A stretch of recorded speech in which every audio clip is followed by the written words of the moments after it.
Hey guys, it's Richie with Homeschool and Humor. I am so sorry I am late. I was trying to find a spot in the house to go, but it's rainy and everything was so dark, and my toddler has been kind of crazy. Mommy, Yes, honey. Well, go ahead and give it to him. what? Tell him I said yes. I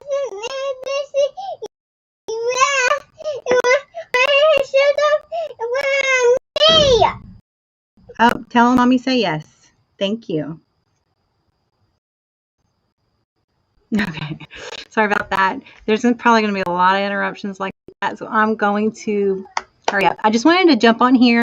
Anyways, this was the last place that I could find. It's rainy outside. You can see my face. It's so dark, and it's not that loud out here compared to inside.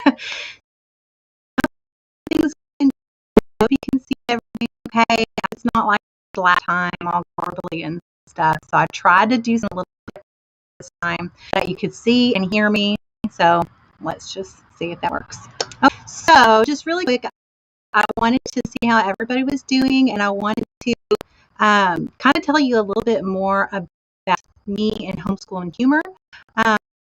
There's a lot of new things here, and I just want to let you know everything that's going on pretty much. So we started 6 or 7 years of homeschooling. And when we started homeschooling, we became a traveling home. So the first year I was homeschooling was also the first year we were traveling.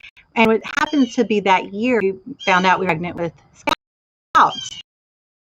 That bird just needs to shut up. Oh my God. I never hear a bird like that in all my life. Seriously. But it's like everything was trying to stop me from going on this live today, I swear. Anyway, let's see what else I've been saying. Okay, so I was a single mom with just Daniel and Zoe forever. And then we met Aaron, or actually I knew him from school, and then just connected, all that stuff. I was able to stop working, and I put public school. We was in kindergarten, and Daniel was grade at the time. And this is the main reason why we started homeschooling in the first place. Well, one of the main reasons. I guess there's about two reasons. One is the traveling reason.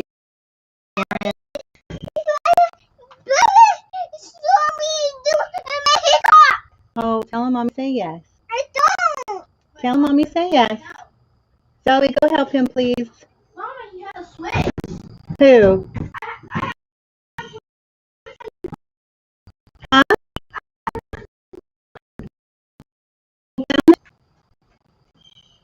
Okay. Sorry about that. Anyway, Aaron is 100% travel in his job, and so will you shut the door? It's not so loud. So he's 100% travel. So in order to be together, of course, we would have to travel with him. And so that was the first homeschooling and traveling.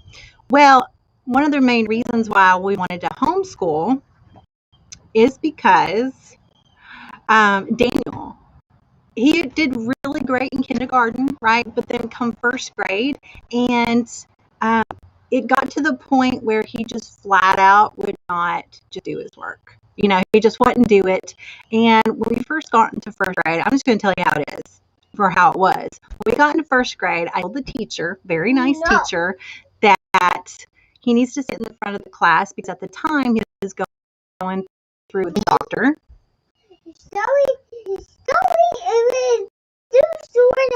I'm back. You want to sit with me and talk?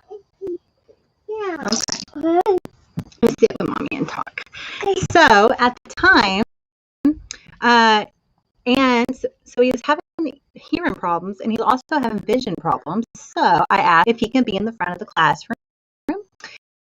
Yeah, but then when we did a parent-teacher conference, I noticed his desk was in the back. I understand because of distractions and all that good stuff. It wasn't helping him any, you know?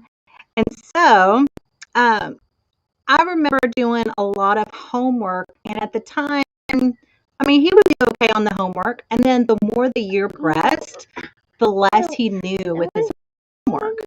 It's like I was reteaching the lessons all over. I would get calls from the school that he was work, and he would just flat do his work anymore. I didn't know if it was teacher, or I didn't know if it was him. I didn't know if they were bullies. I tried to figure things out. Maybe he had a learning disability. Maybe he just needs, he just doesn't understand things, and he needs somebody to just really go on his level and explain it to him. I tried working with him after school all the time. I remember I was a single mom, so by the time I got off work, I had to pick the kids up, go cook, clean that up, and then do his homework. By the time that was done, I had zero quality time with him. It was bath and bed and do it all over again the next day. And so because of all the work you put in to your everyday life, you want to get things out of it. So I wanted to make sure that Dan got what he needs in school. When I was talking to the teacher about it, she recommended that I sign the paper for him to have corporal punishment, thinking that paddling, if they can spank him anytime they wanted to, that would make him do his work. So I told her no. I believe in spankings and discipline. Spare the rod, spoil the child. I believe in all that. Okay. But I, just like my mom did with me, I just didn't want somebody else spanking my kid, and then it's like a wooden paddle, I don't know. I got paddled once in my life, and that really, really hurt. And my mom got irate about it, but that's another story. So anyways, I didn't really think that was the answer to Daniel's problem. There was something else going on there, and I wanted to figure out what it was. And I don't think it was because he just needed to get beat up, that kind of thing. I know I'm elaborating on that, but you know what I'm saying. So I'm trying to hurry so he doesn't jump in here. So anyways, fast forward a little bit. I mean, I just had to stick with it, right? And then about about February-ish, during that same year, is when me and Aaron got totally serious. And then not long after that, I was able to quit my job. And then I waited till the kids got out of the public school after they finished the year. And we started traveling. So we stayed in New Hampshire for a few, all the way up through Christmas. And I was pregnant, and I was 34 weeks pregnant when we ended up, was it Christmas time? No, we spent Christmas there in New Hampshire. It was in the end of February when we ended up having to leave New Hampshire. So we were there for almost a year in New Hampshire. And then we had to go to Hawaii, and I was 36 weeks pregnant. That's right. So I was at that limit to fly, but I did it. And I was so scared. I had to get everything back together with, a big doctor, find out the hospital, find out a plan. Who's going to watch the kids while we're giving birth? It's in Hawaii. It's a place where we don't know anybody there, except for Aaron's coworkers, really. But they had to work, And so, I mean, I don't know. So,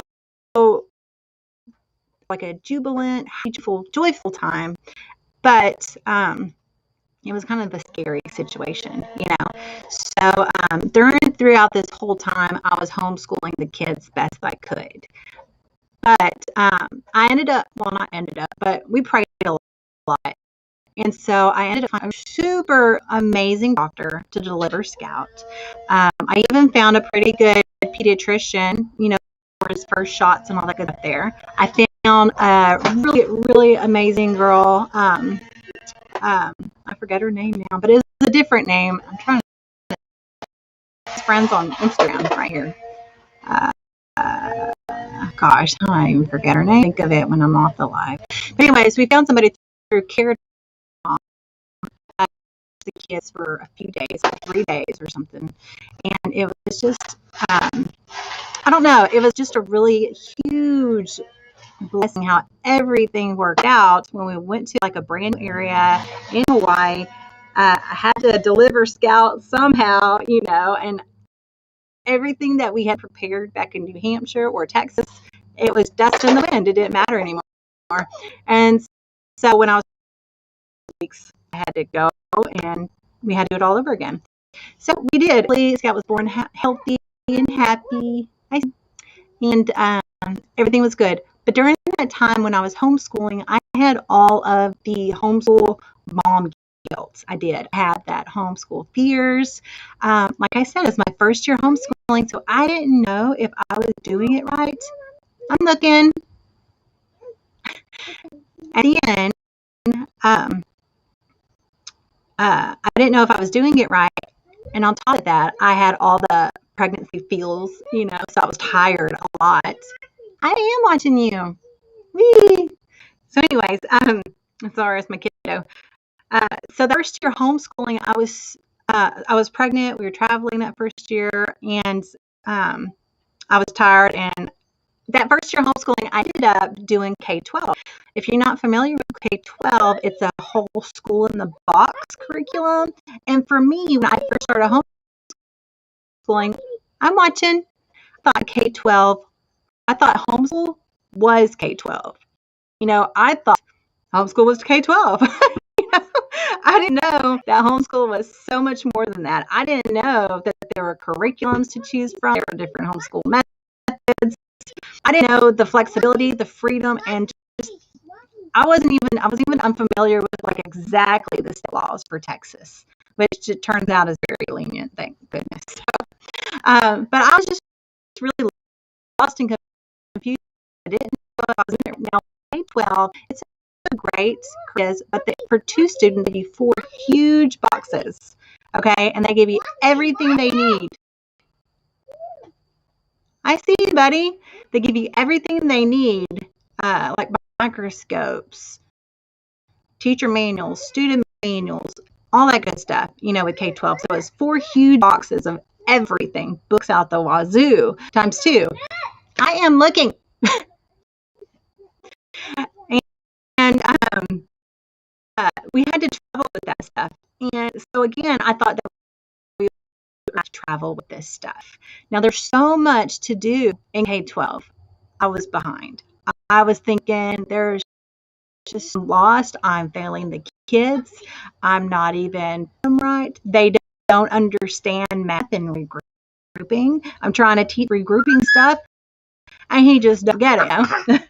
We were trying that kind of through manipulatives, but we just carried on the best we could. And then come that summertime, or towards the end of that first year, is when I decided really to do the year round. Mommy, I need a door. You can't open it? Yeah. Oh, I'm sorry, you okay? Okay. Oh yeah, so we were around homeschooling. And so during that time I decided to press on, and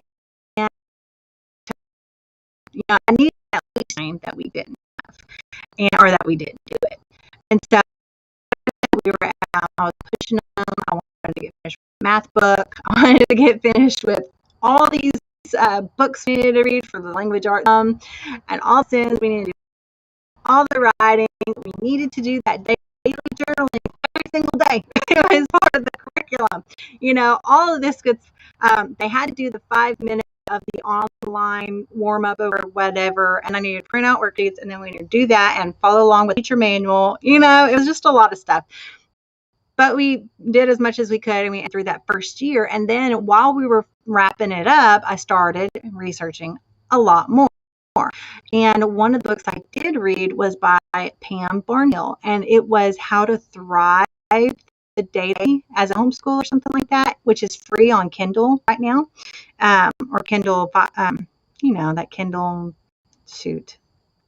that membership, but it's free with that, and you can read it. And it was just a really good book. It just kind of laid it on me and opened my eyes a lot about how it was, and it helped me realize that everybody's families are unique, and don't nobody have it put have it all taken,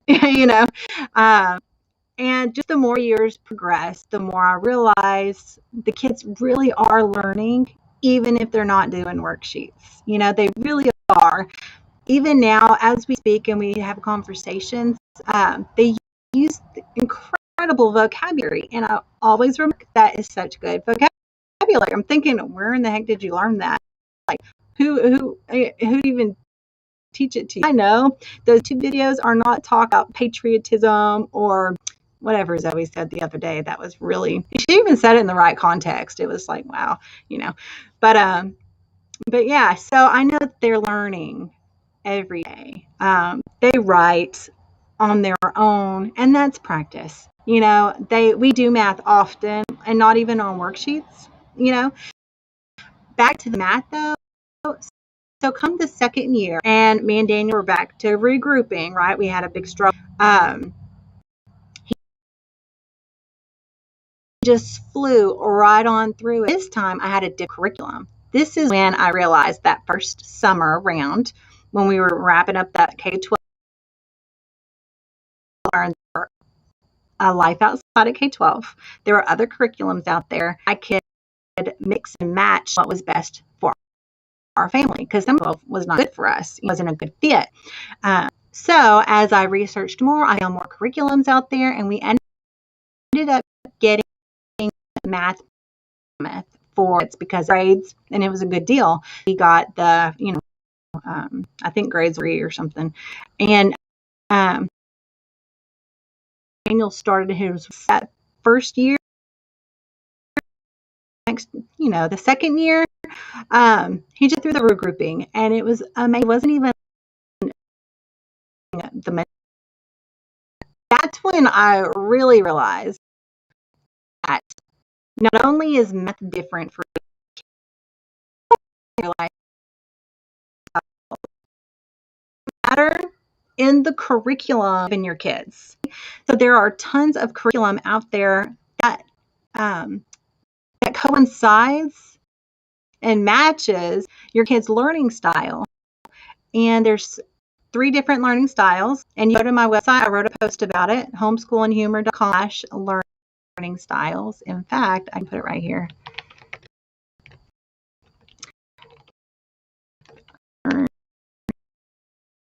How about this? Learn all about learning styles. And homeschool and humor. Sorry. Learning styles.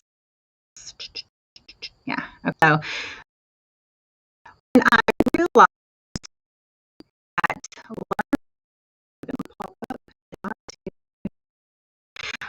that when I realized that the learning styles were really important with those, that when it helped me find other curriculum for the kids. So Zoe happens to not do well on worksheets, and she does a lot on so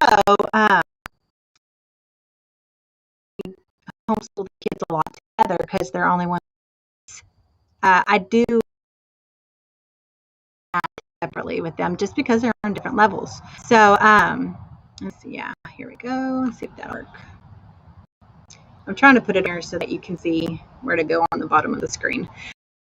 But anyways, we decided to do year-round homeschooling around that time because I realized that it wasn't really until the second year or so when we were homeschooling, maybe even into the third year, when I really paid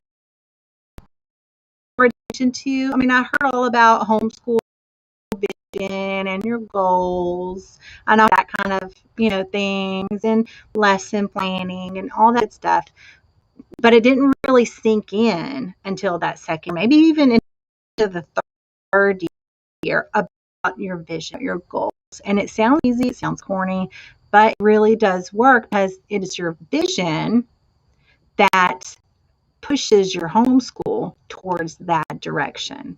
If you want to be a naturing, studying kind of family, that's your vision. And so all the lesson plans and the things that you do with your kids, is going to be around nature study. Now, it might not be like exactly this and that with nature, the leaves, the bugs, the air, Mother Nature, whatever, but it will it'll make a path to your vision, and so all the activities and supplemental activities you can do can be part of that, and you can can be part of nature studying if that's what you want to do, if that's part of your vision. So that's when I realized homeschool and your homeschool goals really do matter. And that's down about what does my child need to study next. So if I'm going to use K-12, if I'm not going to use their grade assigned levels, so Daniel was going into second grade and Zoe was going into first grade that first year. If I'm not going to go by assigned grade levels and I'm going to pick and choose our own curriculum to fit our family that fits their learning styles, and even make our own curriculum like I do with history and science,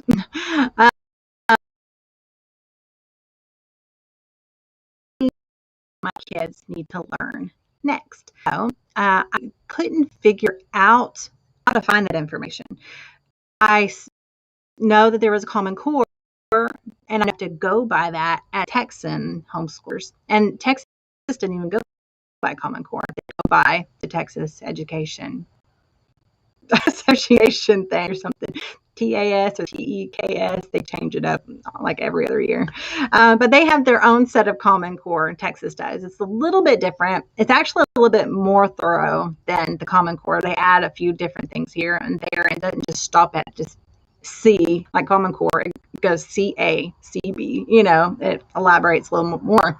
But thankfully, we don't have to follow it as Texas homeschoolers, then, just a few other things.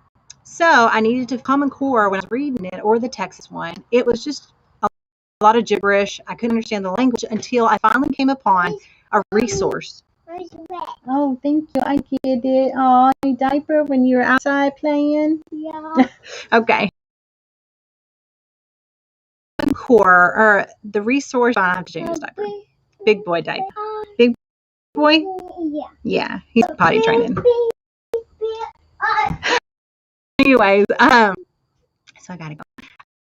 I just wanted to give a little bit of backstory, and I hope you see this learning well.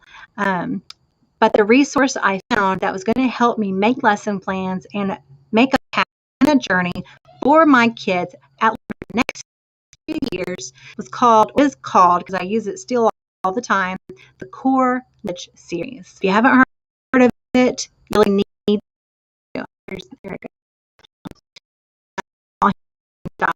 About learning styles, and then the Core Knowledge Series. The Core Knowledge Series will tell you from pre-K, I think goes up to 8th grade. It mirrors the Common Core, but in language you understand, and not only that, the concepts of what your kiddo needs to learn for that subject. Not really, well, they need to read a history book and talks about nonfiction and biography and documentary. They need to correlate this with events in the past. I mean, that's not what it said. It's more like you need to study, but you need to learn Walter Revere and the ride through Boston. That's what you need to do. That's what the Core Knowledge Series talks about. It's even like on language arts, the phonics, exactly everything you need to teach your kids. The phonics, the read alouds, the domains they call are like the main focuses of the year. The anatomy, the body, the human body, all of history. Math, it tells you which on the math levels, how to progress through. Now you have to follow it like I don't follow it. Follow it like this. Oh, another thing, they have free curriculum. Crazy, like unbelievable, blessed amount, abundant curriculum that matches every concept that they say your kid needs to learn in every grade, in every subject. I mean, this is crazy. I'm talking about all all the subjects your kid needs to learn from pre-K to 8, all subjects, concepts in those subjects. I'm talking about, like I said, read alouds, read alouds, just different books will help with your history or your science. I mean, everything, seriously. And they not only tell you what to teach your kid, but they give you the curriculum. They give you the tools to teach your kid for free. I mean, it's amazing. So it's like the Native American history lessons that they have. They have student teacher manuals. They have activity sheets. They have project stuff you can print out. All of this is free. Yeah, it's crazy. If you wanted like a printed book or whatnot, then you'll pay for it, but it's really not even that much money. But I don't do that. I use the digital. It's just unbelievably amazing. I've used the Core Knowledge series ever since I found it towards the end of that second year of homeschooling. I hope that helps you out a lot. They have downloadable scope and sequence. It's coreknowledge.org, I believe. And that's how you know what to teach your kids next. So as we were doing that, I really knew what to do next for our curriculum, for our grades. I wasn't so lost and frantic anymore. I learned to give myself a lot of grace from the first year. Even going into the year, I understood a lot more about it, but I was still very insecure, not confident in myself, tons of self-doubt, but I was just following the path, following my goal. I knew that we had a goal. I wanted to homeschool 180 days. That was our goal. How do we do that when we're year-round homeschooling? If we take off these weeks and that weeks, how does it all come together, right? I finally figured it out, and I've been practicing what I figured out for the last few years now. And you can read a lot more about that. I have an ebook. You can homeschoolandhumor.com/year-round ebook. I think that's the URL. But you want to go to the Core Knowledge series. Core Knowledge. Oh, I spelled it with 2 O's, didn't I? Let's see. My keyboard is funny. I need to get checked. It doubles my letters. But you want to go to the coreknowledge.org. It's on this side to you. And look at everything they have. Seriously, you actually don't have to buy another curriculum if you don't need to, if you can't. If you can't afford it, this is the place to go. I mean, this is the place to go even if you have $1 million, I swear. Go to this place. It's going to tell you what to do next with your kids. And they give you all the ideas in the world as far as creating lessons for your kids, which is what I use it for. I even made a Trello board with all of the concepts my kids missed, the gaps in their learning. So by the time I found this, they were, I think, 3rd grade or 4th grade. And when it was 2nd or 3rd grade, well, whatever. When I went through the scope and sequence of theirs, I went and I either copy and pasted or I didn't have a lot of pages.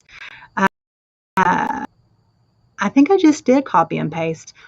Everything my kids missed, everything they didn't learn either in K-12 or before in public school or even with me, I copied the concept they didn't learn and I put it on a Trello card, and I identified the Trello card as 1st grade, 2nd grade, or 3rd grade so that I know which ones it went to. Now, a lot of the concepts, they repeat at the years, just giving you a little bit more and a little bit more throughout the years. But I did all the stuff that has been skipped or missed or gapped. I'm making longer units for my kids. We just about all used Homeschool in the Woods for our source. And next we're going to the colonial era. And then after that, we're going to go on to the American Revolution. So all this stuff and everything that I need is inside the Core Knowledge series. It's actually called the Core Knowledge Sequence for the Scope and Sequence. But I hope that helps you pretty much. We decided to do homeschooling because we were a traveling homeschool family, and because of COVID the past year, it went from 70% of the year down to around not even 50 now. It's really 30. But we are going to be going to Georgia in a few, so I'm excited about that. And reunite my honey boo boo. So it's been like he left at the end of April, or no, the middle of April, or no, the middle of March. So April, middle of. So we'll probably see him like at that 2-month point. So anyways, that is, I hope any of this information has helped you. I gotta go put a big boy diaper on this big boy. And I hope my Wi-Fi was good and my audio was good. Everything else, I hope it's good. And all these resources that I mentioned, I hope it really helps you. Of everything I even mentioned, coreknowledge.org. Like that is the one that of everything I said to get out of it. If you're going to get one thing out of this 30-minute live, it's the coreknowledge.org. So that's about it. I'm glad that you've joined me. If you're on the replay, go ahead and put hashtag replay in the comments, and I will see you guys later. Oh, real quick, go ahead and join my Facebook group at Homeschool Humor at facebook.com/groups/homeschool and humor, and go ahead and rotation there, and I'll approve. And if you're not already a member of our tribe, then go ahead and go on the website and request. Actually, you can just go to homeschoolinghamor.com/general sign up, I believe. Or there's buttons everywhere, probably where you're at, to go sign up on a newsletter, and you'll be part of our email tribe. And I have a free resource library that just opened, and I am still throwing a ton of stuff in there. Here it is. Just go there to homeschoolinghamor.com/free resource hub. And I'm working on a website called mombeautylife.com. It has all the things about mom and beauty and fashion and style and skincare, all that good stuff. So stay tuned for that. And lastly, I'm working on a monthly membership for all the Homeschool and Humor tribe members. So it's going to be at a founder's price, but you're going to have access to all of my products and all of the future products that I ever make. You'll have access to that in the monthly membership. And the price will increase on as I put more products in there until I'm at a point where I'm happy with it. And that's it. Stay tuned for that. That's everything. If you have any questions, go ahead and DM me. I'm Richie with Homeschool and Humor. I hope you guys have a great rest of your afternoon. I'll talk to y'all later.